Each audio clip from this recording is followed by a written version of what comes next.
নমস্কার সকলকে 2026-এর ইংরেজি নববর্ষের প্রীতি এবং শুভেচ্ছা জানাই। 2025 অতিক্রান্ত, 2026 আমাদের জীবনে চলে এসেছে। আমরা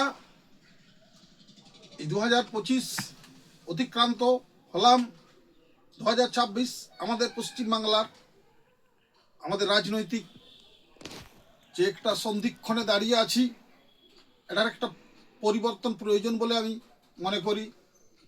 কারণ আমাদের বাঙালি স্বাধীনতার পর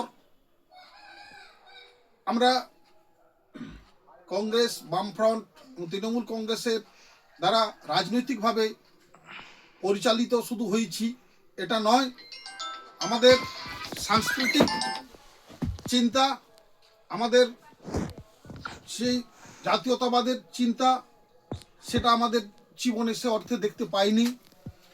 সাংস্কৃতিক যে চিন্তা, এই কংগ্রেস, তৃণমূল কংগ্রেস বা বামপন্থীদের, এটা ব্যক্তিকেন্দ্রিক, এদের রাজনৈতিক চিন্তাও ব্যক্তিকেন্দ্রিক। কংগ্রেস মূলত ব্যক্তিকেন্দ্রিক একটি রাজনৈতিক দল। কংগ্রেস আমরা জানি গান্ধী পরিবার, মহাত্মা গান্ধীর আমল থেকে শুরু করে ধারাবাহিকভাবে কংগ্রেস একটি ব্যক্তির একটি পরিবারের দল হিসাবে পরিচিত। বর্তমানে কংগ্রেস মা ছেলের দল বলেই কটাক্ষ করা হয়, শুধু নয়, এটাই বাস্তব। সেই কংগ্রেস থেকে উদ্ভূত দল তৃণমূল কংগ্রেসও ব্যক্তিকেন্দ্রিক চিন্তা ভাবনার বিশ্বাস করে।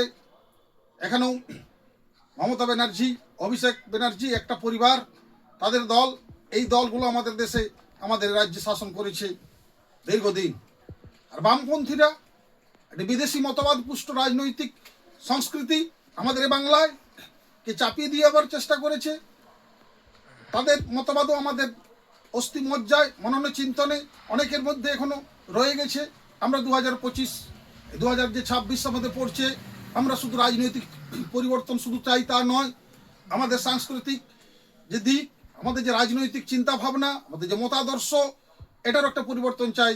আমরা ব্যক্তিকেন্দ্রিক যে চিন্তা ভাবনা বা বিদেশি মতবাদ পুষ্ট যে চিন্তা ভাবনা, মার্কস, এঙ্গেলস, লেনিন, মাও সেতুংয়ের যে চিন্তা ভাবনা আমাদের ভিতরে চাপিয়ে দেওয়া হয়েছে, তার পরিবর্তে আমরা জাতীয়তাবাদ, দেশীয় সংস্কৃতি, ভারতীয় নিজস্ব সংস্কৃতি যে চিন্তার প্রসার আমরা 2026-এ আমরা পশ্চিমবাংলায় দেখতে চাই। আমি আপাবার মানুষের কাছে, পশ্চিমবাংলার সাধারণ মানুষের কাছে আমাদের আবেদন, অনুরোধ, যে মার্কস মেকেলপন্থী যে ব্যবস্থা, শিক্ষা ব্যবস্থা অথবা সংস্কৃতি আমাদের মননে চিন্তনের যে রন্ধ্রে রন্ধ্রে প্রবেশ করেছে দীর্ঘদিন ধরে সুপরিকল্পিতভাবে এইসব শাসকরা নিয়ে এসেছে। 2026 আমরা শুধু এই শাসকের বিসর্জন দেবো তা নয়, আমরা আমাদের জাতীয়তাবাদ চিন্তা, আমাদের সাংস্কৃতিক চিন্তাকে আমরা পশ্চিমবাংলার মানুষ, আমরা তাদের পরিসর আমরা যে আগামী দিনে বৃদ্ধি হবে এ ব্যাপারে আমরা নিঃসন্দেহ। আমরা মনে করি ভারতীয় সংস্কৃতি, দেশজ সংস্কৃতিকে উপেক্ষা করার পরিণতি আজকের পশ্চিমবাংলা। আমরা জাতীয়তাবাদকে, চিন্তাকে আমরা সেভাবে প্রাধান্য দেইনি, শুধু ব্যক্তিকেন্দ্রিক এবং ব্যক্তি দল কেন্দ্রিক যে ভাবনা এই দলগুলো রয়েছে, সেটাই আমাদের পশ্চিমবাংলা মানুষের ভিতরে অনেকে প্রতিফলন।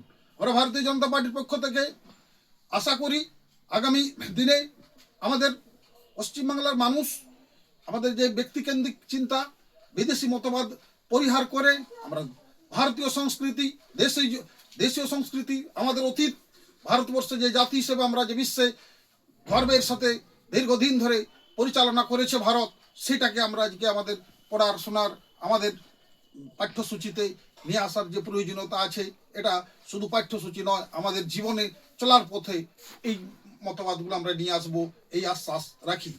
পরিশেষে আমি সকলকে কাছে আমার আবেদন, আমাদের 2025 পরিবর্তন হয়ে গেছে, 2025 পরিবর্তন হয়ে 2026-এর আমাদের সূচনা। এই সূচনা লগ্নে আমরা রাজনৈতিক, সাংস্কৃতিক, আমাদের চিন্তা ভাবনা সম্পূর্ণভাবে আমরা পরিবর্তন করতে পারবো। আমরা ভারত মাতাকে আমরা আমাদের শ্রেষ্ঠ যে দর্শনে আমরা নিয়ে আসতে চাই, আমাদের চিন্তা ভাবনায়।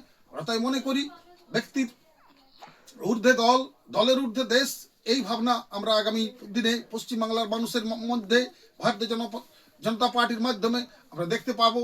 এই আশা রেখে আমি সকলকে ধন্যবাদ এবং নমস্কার জানিয়ে আমি আমার এই সংক্ষিপ্ত বক্তব্য এখানে শেষ করছি। নমস্কার।